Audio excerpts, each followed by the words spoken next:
The markets are in chaos. We know that President Donald Trump has announced officially the enactment of tariffs on Mexico, Canada, and China. So investors are panicking, stocks are tanking. But here's the question. Is this part of President Donald Trump's plan, enforcing the Fed's hand? Because we know for months he's been asking for and wanting lower interest rates. We know that the Fed controls monetary policy, but the president controls fiscal policy. So by slamming down the economy with tariffs, he might end up leaving the Fed with no choice but to cut interest rates. And guess what? We all know that lower interest rates is very much so like rocket fuel for crypto. So in today's show, I'll explain how everything is connected and how Trump's moves may play out mid to long term and the impact this will have on your money, our money in the crypto market. So hello guys, my name is Jessica and I'm so happy you're here with me today. And without further ado, let us jump into today's content.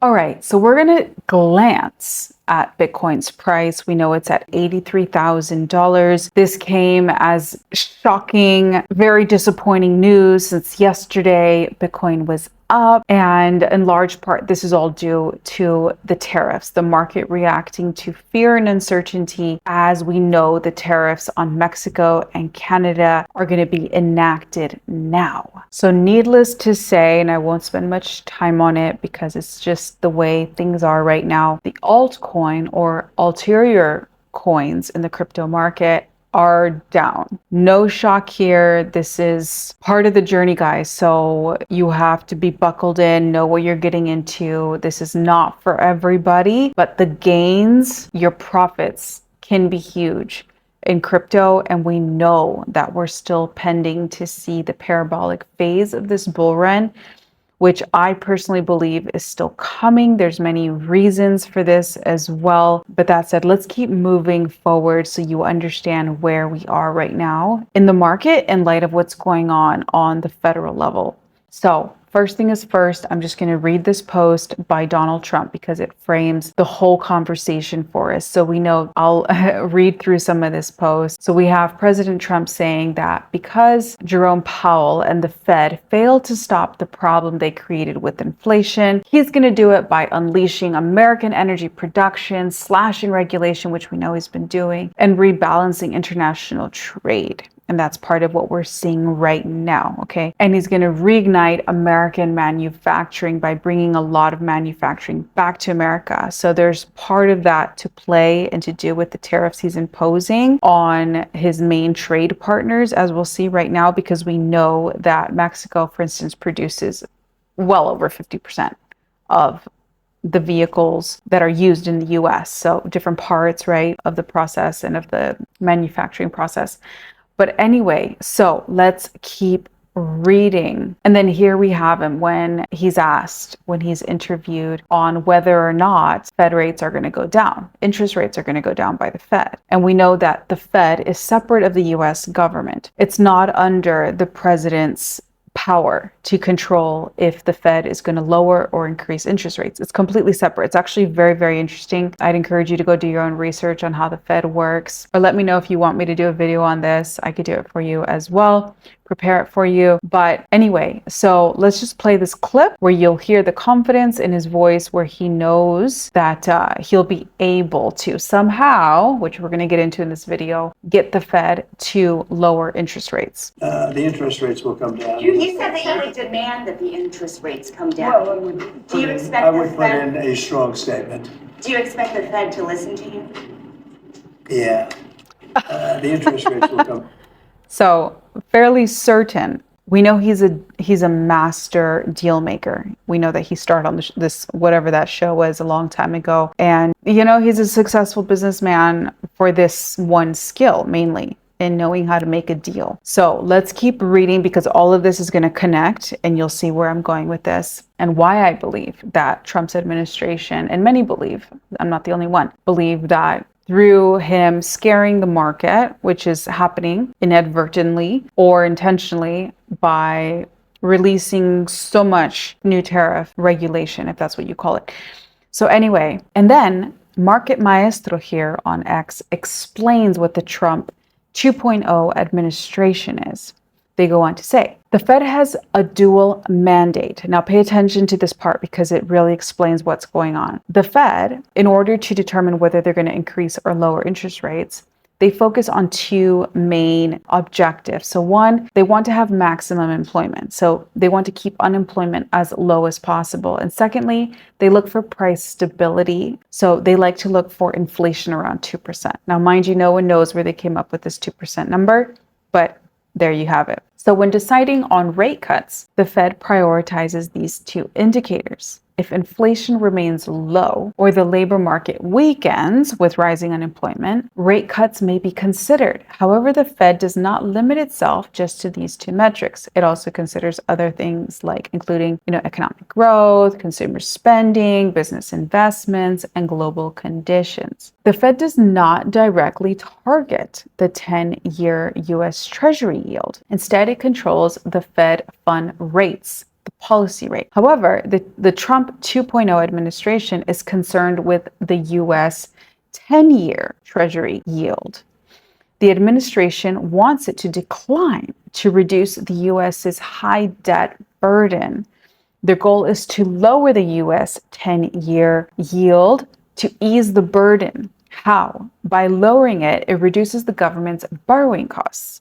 So to achieve this, they aim to scare the markets, pushing investors towards safe haven assets, such as treasury bonds, which increases the demand for these bonds and thereby lowering the yields. So by unsettling the markets, they create a risk-off environment, boosting the demand for safe haven assets. Isn't that so interesting? So I won't read the rest because it's just, elaboration on it. But that's what many believe, and I agree, could very likely be behind all of this economic unrest that is being caused by these tariffs and just all of this, I would say, negative PR. So here we have Cycles with Botch or Bach on X, just going for it and saying what everyone's thinking. Everyone who's deeply into economics, everyone who trades or knows how interest rates work, how the Fed works, they see this. They understand that this is the way things go. He says the Fed is going to cut interest rates in March. The bond market is telling us that the Fed will cut rates again much sooner than what is currently priced in. The 2-year Treasury yield is now under 4%, and I guess there's a correlation between the 2-year Treasury yield being under 4%. This usually signals basically that there's going to be slower economic growth, and it usually pushes the Fed or means that the Fed ends up cutting interest rates. So they wrap it up by saying, pay attention. Trump is forcing Powell's hand, and the bond market is buying into it. How interesting, huh? So here you have it. This is what's going on. This is how Trump's 2.0 plan is playing out. He is imposing tariffs on Canada and Mexico starting tomorrow. But so we're going April 2nd, but very importantly, tomorrow tariffs 25% on Canada and 25% on Mexico, and that'll start. So they're going to have a tariff. So what they have to do is build their car plants, frankly, and other things in the United States, in which case they have no tariffs. In other words, and that's so interesting because we know that the tariffs in large part to Mexico and Canada are being imposed on them for political reasons, because we know that immigrants, a lot of illegal immigrants and criminals that have been coming into the US have been tracked to be coming through even Canadian borders and the Mexican border. And we know that within days of Donald Trump being inaugurated officially, that he met with the Mexican president and she promised right away to send troops to the border. And the tariffs were very specifically, or in large part, going to be used to help control illegal immigration and drug trafficking into the US. So to me, the fact that they're going to be enforced starting tomorrow or today for you if you're in the US basically signals to me they weren't able to keep that under control. So yeah, it's a very interesting week because we know that on Friday there's going to be the first ever crypto summit, which I covered in yesterday's video. So we have a lot of bullish news, which I'll get into towards the end of this video, so just hang on, it's not all bad. So it's an interesting combination. You can tell they were quite deliberate about it, I would say, because we know that President Trump is very good and intentional with his news. So we'll see. We have very good news happening towards the end of this week. So technically the crypto market has a lot to look forward to and reason to rally and pump. But we also know that the tariffs are being enacted now. So they're like sandwiching it, bad news with good news. So that's what we see in the market, guys. And then there you have it. As I have highlighted on the screen here, minutes later, the White House said President Trump signed an executive order to raise tariffs on China as well, 20%. So this is up 20 percentage points in 2 months, which is really, really dramatic because it took, just as a point of reference, it took the Trump administration 2 years to raise tariffs this much on China during his first term. And we know that the tariffs on China, for many reasons, China's the biggest competitor to the US, really, and they're leading in large part. I wouldn't say they're winning or they're beating the US with technology and innovation, but they are on the cutting edge. And I don't mean to speak bad against the Chinese, but they don't see it to be business ethically immoral to steal technology or IP. So they advance very fast. That said, they're very smart people. I know many Chinese people, very, very smart. So anyway, in large part, these tariffs on China, who knows what's going on behind the scenes, right? We don't know what the conversations Trump is having with President Xi in China or the administration over there, but this came minutes after the news of tariffs being enacted on Canada and Mexico. So they're swinging right and left. But we know that the more turbulent and the more affected the market becomes due to whatever reason, the more likely the Fed is to cut rates. So let's keep going so you get the picture of what's going on. So that said, President Trump said that at this point, there's no way that he's not going to enact his tariffs on Canada and Mexico today, which go into effect tonight. So the market is down. Obviously, the NASDAQ and the Dow, they're down several points. So remember, once again, they're trying to create, or this is the speculation anyway, and it doesn't seem so hard to figure out, frankly. The whole point is to scare the market into safer assets. And then we know, so that'll be good for the US, and the US is borrowing on cheaper interest rates. And then at the same time, by causing, economic uncertainty and slowing down the market, because now there's fear of a recession. Europe, I think, was publishing information on this. That'll end up pushing or forcing the Fed to also cut interest rates. It's a very interesting dynamic to observe, right? So that said, this is what I was referencing a moment ago. This is by Reef Insights, and they share, Europe, and basically I can retweet this if you want. Let me know in the comments if you want me to retweet it on my account. Repost this. Sorry, it's called repost now, not retweet. This is just a piece that Reef Insights wrote on the impact this could have on the economy. But basically, I'll just read what I highlighted here. The proposed tariffs could significantly impact various sectors. The automotive industry faces potential disruption affecting popular vehicles manufactured in Mexico and Canada, including the Chevy Equinox and the Toyota Tacoma and the Honda CR-V. The healthcare sector might also see an increased cost for pain relievers, antibiotics, cancer treatments, etc., since many of the pharmaceutical ingredients are sourced from these countries. So temporarily costs will increase, which is not good news for the American people. But remember that DOGE, which we're going to take a look at here in a moment, Department of Government Efficiency, is also looking to, they were talking about sending checks to everyone, basically refund a refund to the American people because they've basically been lied to, and our money, our tax dollars were used on ridiculous things, including sending condoms to Afghanistan and helping, I don't know, like so many ridiculous things. So I believe there will be, as prices increase, they're also going to be cutting interest rates, which then makes everything cheaper for people to borrow and to do business and to help themselves move forward. And then simultaneously, I believe, I'm just kind of calling it in advance, I'm pretty sure they're going to, cut checks for everybody and send refunds back to everybody. Who knows? That is not in writing anywhere, but actually it is. I just don't know about the timing of things. I don't know if it's going to happen in this sequence. But anyway, the speculation behind this piece here written by Reef Insight is that it's going to affect everybody, may temporarily raise prices for everybody. But keep in mind that Trump has been moving very fast.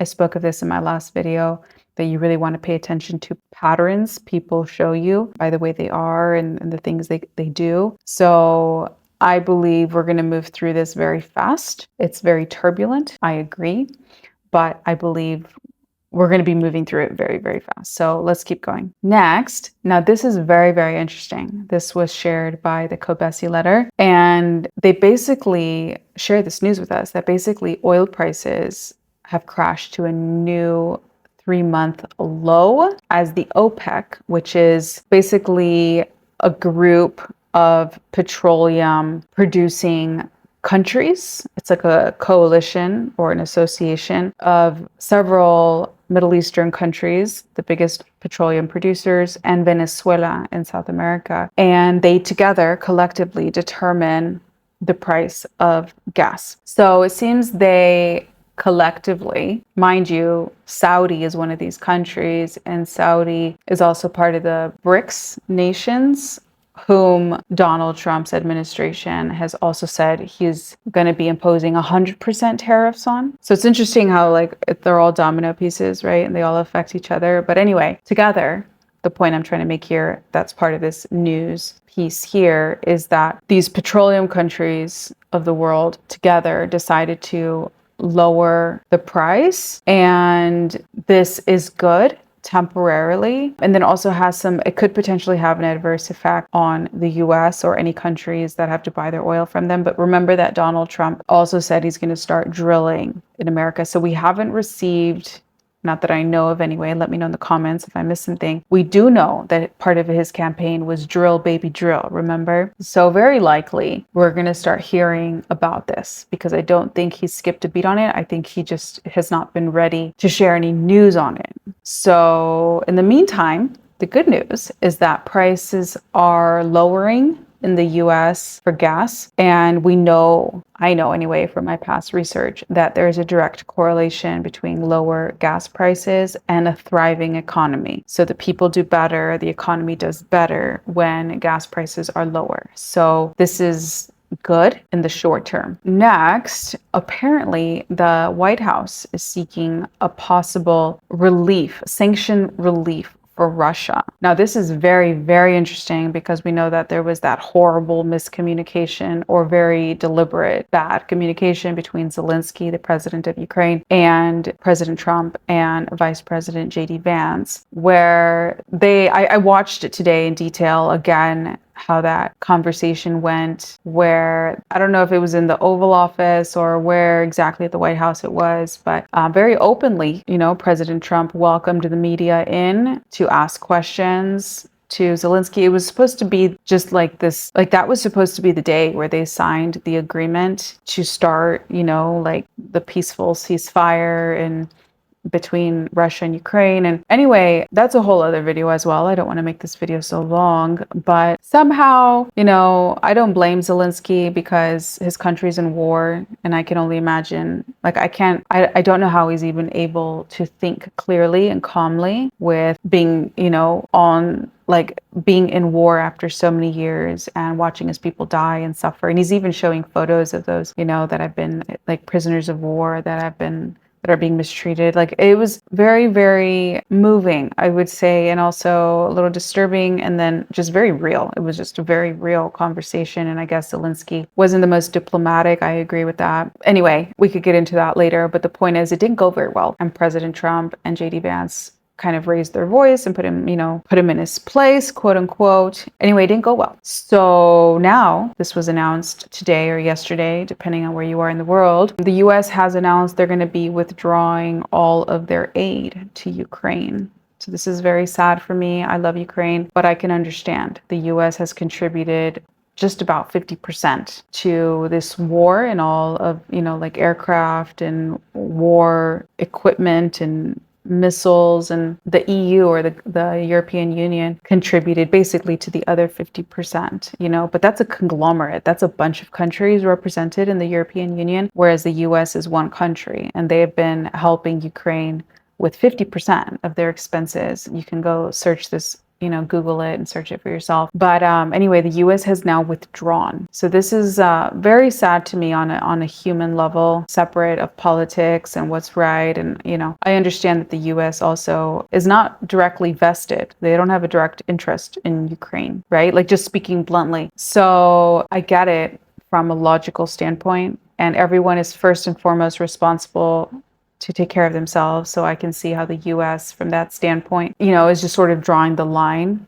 because the US is in shambles, and like the US needs to be rebuilt, and we're spending so much more money over there. And so like I can definitely see how logically it makes sense to first, take care of their priorities instead of helping Ukraine. But it is very sad that people are dying, and more people will now potentially be dying because of it. But anyway, hopefully they'll come to some agreement. But I say all of this because while the US is withdrawing its financial help, financial aid to Ukraine, because they don't want to make a deal. They don't want to cease fire without first guaranteeing their security. And Donald Trump wants them first to agree to cease fire before he can then negotiate security. And part of that was to bring in the US on a business level to have access or to buy or something. I'm not sure of those details, but to be able to do business with their rare earth, right? Because Ukraine is one of the only places in the world that has large deposits of raw earth. Is that what they call it? That's needed for making basically chips, like for AI and for many other electronics. So it's a very rare mineral composition that the US would go into business talks to have access to, that would then give them a direct interest in protecting Ukraine from being attacked from Russia. So anyway, it's like a potato, and like what came first, the chicken or the egg, sort of like a deal that needs to be made. But the point is that while the US is dealing with Zelensky and has withdrawn its aid, basically putting them in the corner, right, to force them to make a deal, at the same time, the US is going to be relieving or lifting sanctions from Russia. So this is all very, very interesting, because it's like dealing with two angry children. I hate to compare it to that. I don't have kids, but it's like if they want to talk to each other, like, how do you make peace, right? It's like you have to like take the toy away from this one, and then you have to make things a little better for this one, and then you know what I mean? It's like a bit of a tug of war sort of situation. But anyway, let's keep going. So this is going on. So we'll have to see what happens. But in the meantime, here you go. It is a very turbulent week. But remember that on Friday we had the crypto summit at the White House, first ever. And that now we're going to have a Bitcoin strategic reserve, and it's going to be including the top 5, top market cap coins, including Solana, Ethereum, ADA, XRP. So it's also a very bullish time, but the market doesn't like uncertainty. So there you go. But anyway, that said, according to Trueflation, you can see that the inflation rate is dropping. We're at 1.42%. So this signals to us that the Fed will be dropping the inflation rate to be at 2% or lower, I imagine. And as I was mentioning earlier, we have Doge, Department of Government Efficiency. They have this AI bot that releases news. Follow them. And we know that they're going through all of the government departments and just cutting, right? Anyone that's, in excess, anyone who's not alive, anyone who's 300 years and older, that you know what I mean? They're going through one department at a time, and they are slashing. They're just cutting and cutting and cutting unnecessary and unjustified expenses. And we know that this is going to have an effect on the overall economy as well. So that's fantastic. And then we know that, of course, part of their negotiation tactic is they're not just straight out firing people, which I think is, good and very tactful of them, but they're paying them. The US, let me just read this. So the SEC offers eligible employees $50,000 incentives to resign or retire by April 4th. So anyone who's unnecessary, unjustified, just an extra paycheck that doesn't make sense to be paying, they're paying them to leave. So there's so much going on, on all four fronts, cutting waste, cutting how much we were spending on Ukraine. This officially just happened. It was like in the billions. I think we've spent, $67 billion, I think we've sent Ukraine since the beginning of the war, which I'm glad we were able to help Ukraine. But that's a lot of money while the US economy has been tanking, So anyway, now we see, according to Zero Hedge here on X, that the Atlanta Fed GDP is now minus 2.8% from its original minus 1.5% on Friday, and this is down from its 4% a month ago. And then we have Miles Deutscher here kind of wrapping it all up. And I don't know where he pulled this chart, but he produces really good content in general. And he says, apparently the rate cut, let me just read it. The number of rate cuts being priced in by markets for 2025 has just reached a multi-month high. Markets are betting that the Fed will cut rates 3 times this year, up from only 1 cut earlier this month. All eyes on the FOMC meeting in 2 weeks. So that's when we'll know if the Fed's going to cut interest rates. So this is what we have to look forward to this week. As I wrap up today's video, we have February ISM manufacturing PMI data on Monday. That's today, guys. The ADP non-farm employment data, that's on Wednesday. Then on Thursday, we have the initial jobless claims data. Friday, which is also the first crypto summit ever, we have the jobs report, and